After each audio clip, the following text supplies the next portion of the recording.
Hello and welcome to my first Mum's the Word interviews. So I've decided to do a series of interviews alongside my never-ending book, but it is slowly getting there now. And it's taken me, what did I say, since 2018 to get this book. And Nicky was one of the first people to put her name forward to contribute to the book, so it only seems right that Nicky is also one of my first people to interview as well. So very quickly, the Mum's the Word book is a book with my mothering journey in it, very much concentrating on the emotions that go alongside being a mum, and also I've asked for lots of contributions to the book as well.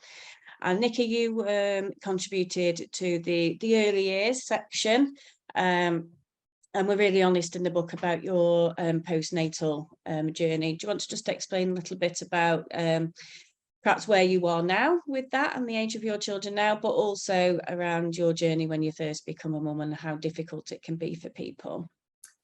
Well, obviously now my daughter's obviously 10, she's 11 in August, so she's going to high school this year, which seems extremely strange. And then obviously my youngest is nearly 7 in a couple of weeks. And obviously both of them I suffered with obviously mental health issues. Motherhood still isn't easy. Both my children are neurodiverse. So obviously that has added to the pressure, obviously, of being a mum. So you're not just that mum role, you're also that caring role and many other like roles of dealing with obviously both of them, both being very different with their neurodiversity as well. So obviously that makes it very difficult. And now I'm on my own as well as a single parent. So obviously a journey of motherhood with my two. Obviously I was married happily when I obviously fell pregnant with Lily, obviously back in 2011. She was obviously very much wanted.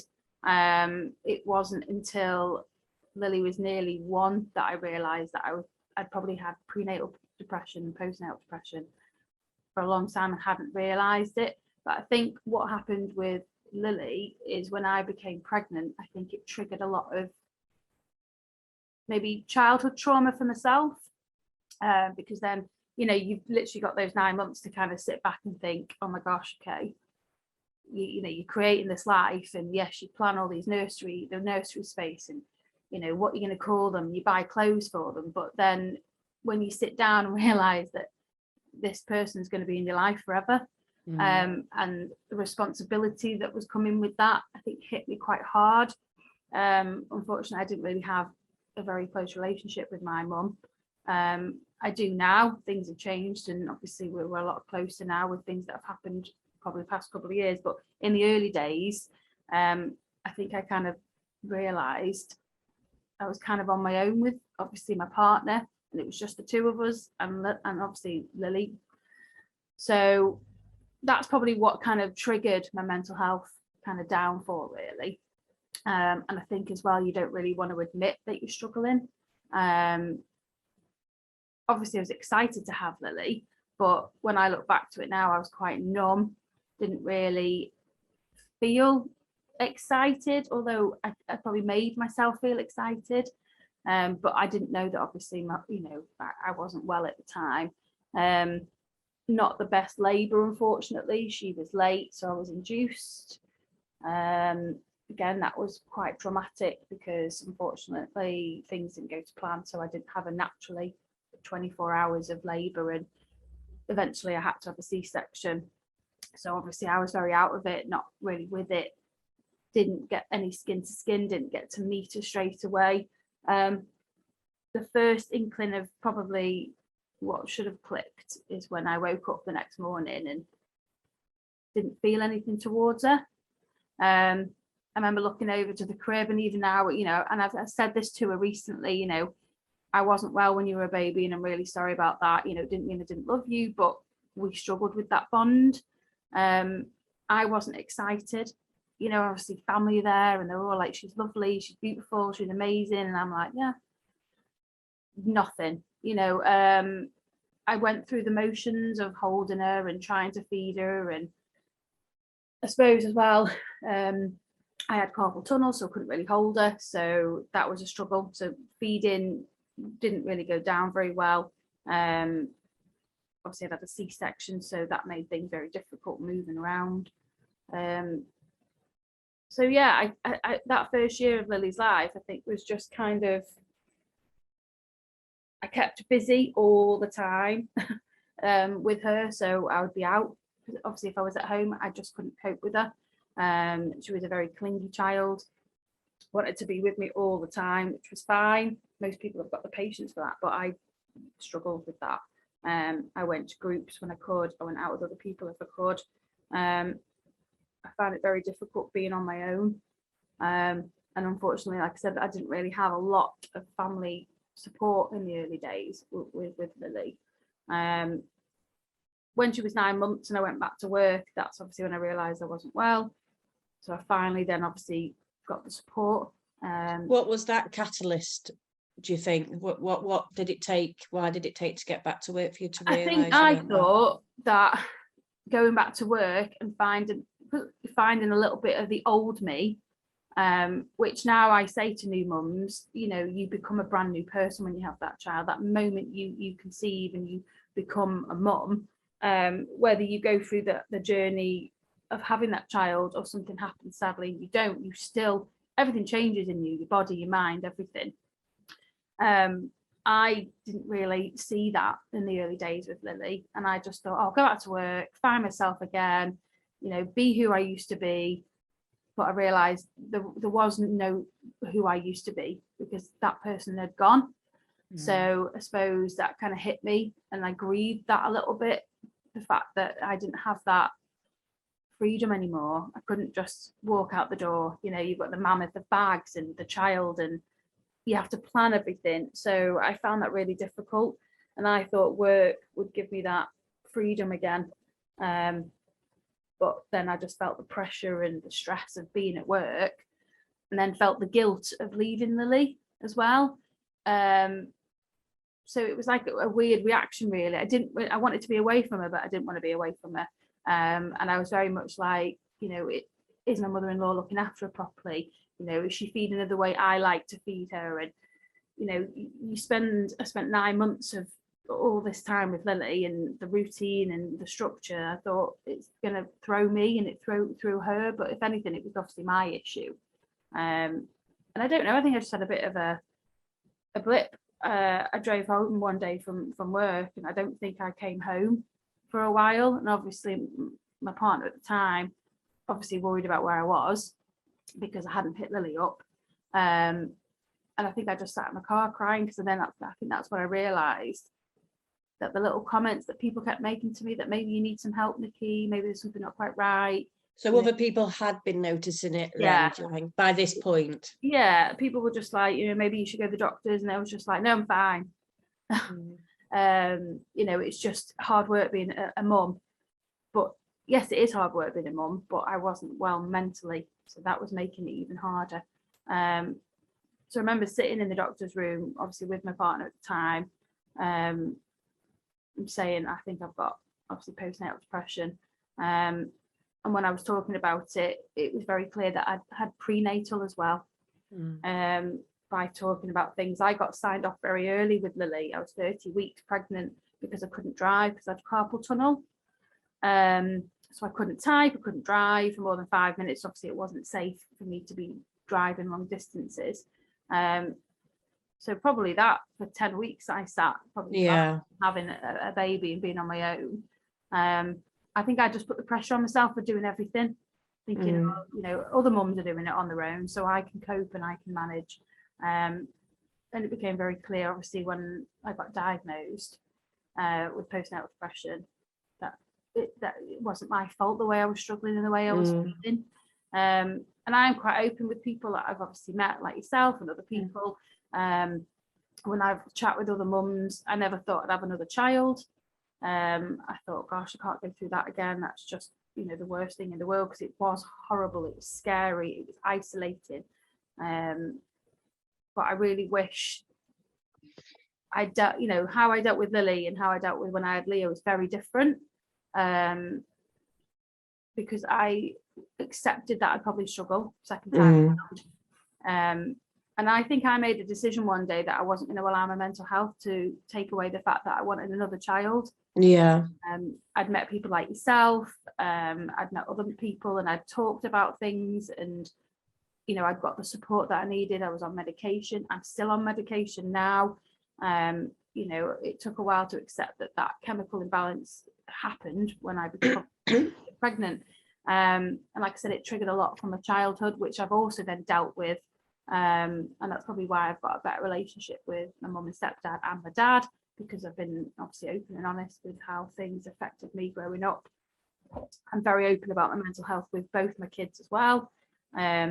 Obviously, you know, with them being neurodiverse as well, it's kind of, we can sit and chat about feelings and emotions, and I don't shy away from crying in front of them. I know a lot of parents would rather not cry in front of their children. That helps them understand empathy for me. And I think when they see me cry, they know that I've got to that point where they're like, oh gosh, okay, we need to listen to her now. She's, you know, I've asked and then I've told, and then, yeah, I've got that. Is that crying about still struggles with your mental health now, to put it into some context of that? It's like, you know, it's hard living with mental health anyway. There's still a lot of stigma, which really is quite frustrating. You know me anyway, I am quite open about everything. In the jobs that I've done when I've supported other people, you know, it's not a weakness to admit that you've got a mental health problem. If anything, it's quite a strong thing to say out loud. And I do believe that a lot of that has helped me support other mums see the light of having another child, because I remember meeting some mums in the mum groups that they were like, oh no, I'll never have another one. And you know, I was pregnant with Leo at the time. I said, well, I thought exactly the same, because it is quite scary when you've got mental health and then you go through a pregnancy, because then you're thinking, do I take medication, don't I take medication? But I have to take it, and I still take it now, because if I didn't, I would be a nervous wreck all the time, and I would be crying all the time. But yeah, my mental health, you know, I still have my blips. I am in a better place now, although the past couple of years have been really difficult, and obviously my marriage broke down, and I've obviously got the kids predominantly on my own. So I know that I'm always going to struggle with my mental health, but I'm more open with it now. So I will turn around to friends and say I'm really struggling, or I will think, right, I need to access counselling again, because I can feel myself dropping in my mood. You know, or my partner that I've got at the moment, you know, I will turn around and say I'm not really in a great place at the moment, so I'm probably going to be a bit moody and snappy, and they accept that. And I do try and be honest with the children as well. It was quite, because it sounds like you've begun to understand your health, and then you can articulate that to others. Yeah, and it's hard because I mean, what, Lily's nearly 11, so it's difficult because, you know, even now you'd think that I'd have a handle on it, but I don't think you really can. I think it's just accepting that you're still going to have good days and bad days. Yeah, but it sounds like you have got a handle on it, because, you know, you not having a handle on it is not doing what you're doing, and you are, you know, articulating it, taking your medication, understanding, knowing when you need counselling. I suppose, I have, you know, when I look back even from when Leo was born, because again I struggled through the pregnancy with Leo, but I could see the signs then, and I had very good support from the one-to-one midwives that used to be based in Crewe. Very, very good, and that was a massive help, because they had a mental health lady that like midwife that, you know, supported me. And I went out and actually got the support as well. I did mindfulness, I did Reiki, I did, you know, anxiety courses, you know, I did everything I could to try and help my mental health during Leo's pregnancy. That near the end, on the third trimester, I actually was excited, and it was weird because I didn't feel that at all through Lily's. So it was like, gosh, this is how it feels to be excited about being a mum. And I think the moment Leo was born, unfortunately, it wasn't the best birth, and he was born quite poorly. I did feel that intense love and like joy that he was there. And I felt guilty then because I didn't feel that with Lily. But then I felt like, well, Leo's given me that now. And then it also kind of triggered memories of Lily's birth and when she was a baby. And maybe the things that I hadn't noticed that I enjoyed about being a mum with Lily, Leo gave me that back. So I'd sit back and look at pictures and go, gosh, I actually remember that now. Because I think I had like a shadow aura. Like I'd shut the door on some of the dark times when Lily was little. But when I had Leo, it's as if the door opened a little bit and I could remember those really nice times that I thought I'd never had, but I just didn't remember them. So it's weird, really, to think that you've forgotten, like do you trauma. think that you had any understanding of postnatal depression? Because what I hear over and over, and I know you will have done, I hear mum say, looking back, I know it was postnatal depression now. No, with Lily, no, because I think, no offense to the obviously midwives, but you do that stupid tick sheet of how you feel. I don't agree with it because I was just like, you're not going to admit, oh yeah, I do feel like, like this. You do the bare minimum. And I think I was borderline and I thought, crikey, I was trying to score well on that. Yeah. Borderline. But they didn't do anything after that. And I think, well, you've seen this mum, she's borderline, but you just put the piece of paper away like it was a tick sheet and it's gone. And, knowing now with Motherwell, like so many of my friends now just like, have you heard of Motherwell? Have you heard of Motherwell? Yeah. Because it's so vital to have something like this, this charity, because there was nothing obviously back then. And I remember sitting talking with you when obviously I met you all those years ago. It kind of clicked, and when you chatted about your experiences, and obviously with Lily, I think that was probably the turning point as well of, all right, maybe there is something not quite right, maybe I am struggling, but no one really talked about postnatal. And I think, you're saying Lily is 11 soon. There's still similar stories, unfortunately, 11 years later that we're not. I think COVID set us back.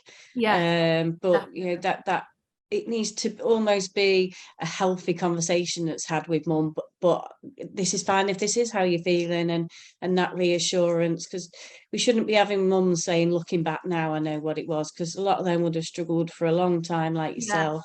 I think when I did, I think I did the breastfeeding course as well, none of those things that I did, like becoming a new mom, when you go and meet other pregnant women and you talk about all these things before you have your child, nobody talks about, oh, you might feel like you've been hit by a bus and you might feel like you've got a closed heart and that you don't feel anything. But that's okay, because it's not your fault. It's just something that's happened, that's triggered. You become pregnant and had the baby. There's help out there to support you. Nothing of that. I would much rather, it's like a lot of my friends, when they're going through it, I'm just like, how are you feeling mentally?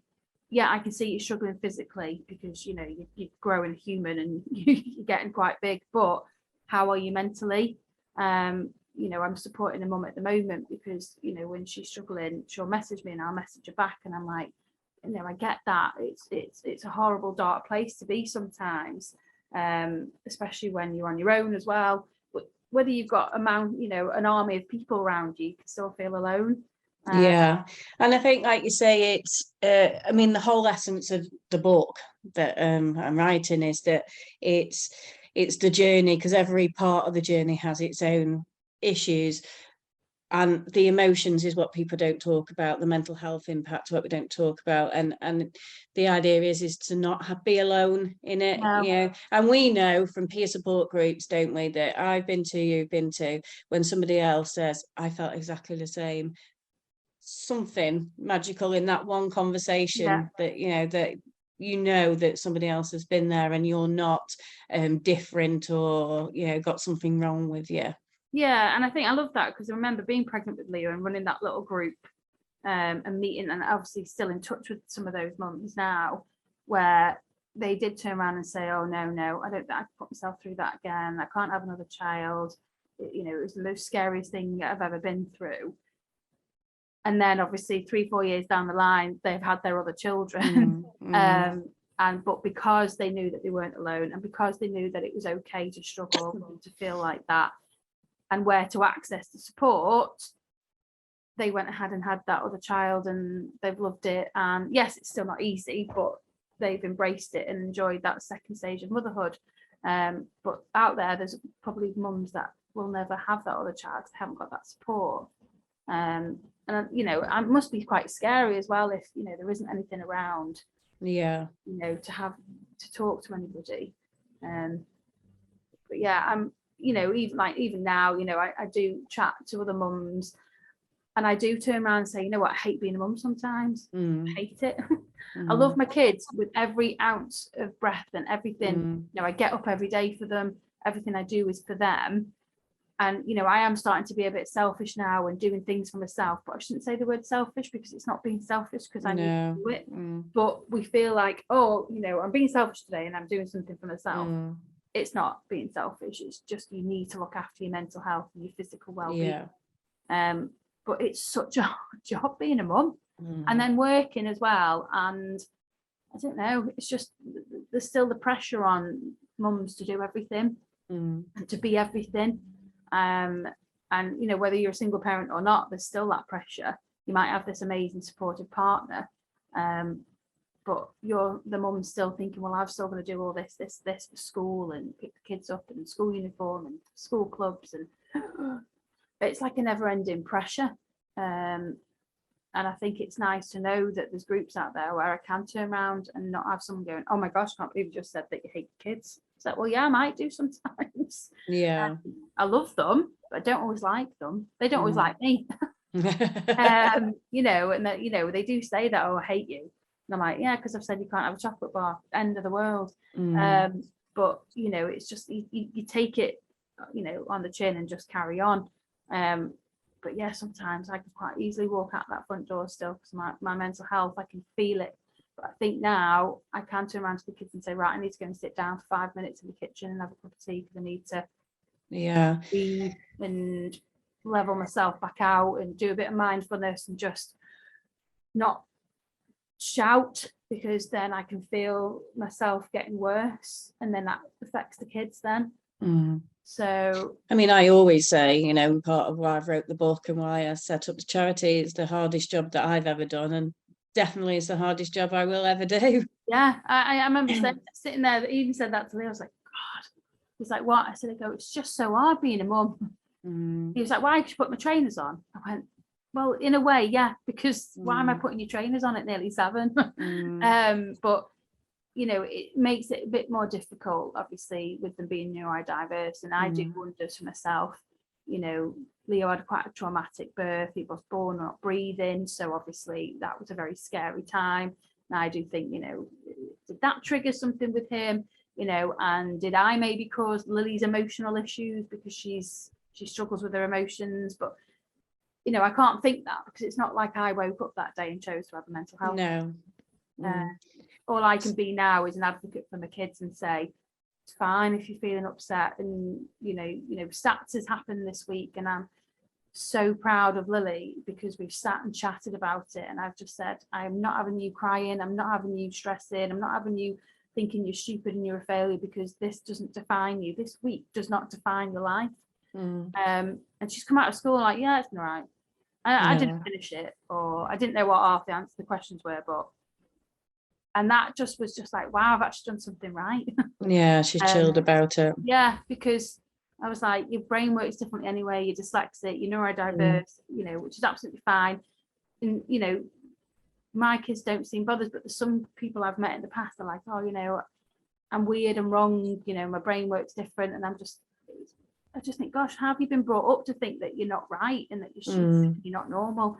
I do feel quite proud that I've kind of taught my kids that it's okay to be a bit different and to struggle sometimes, because I don't want them to become adults and not feel like they can reach out and speak to people.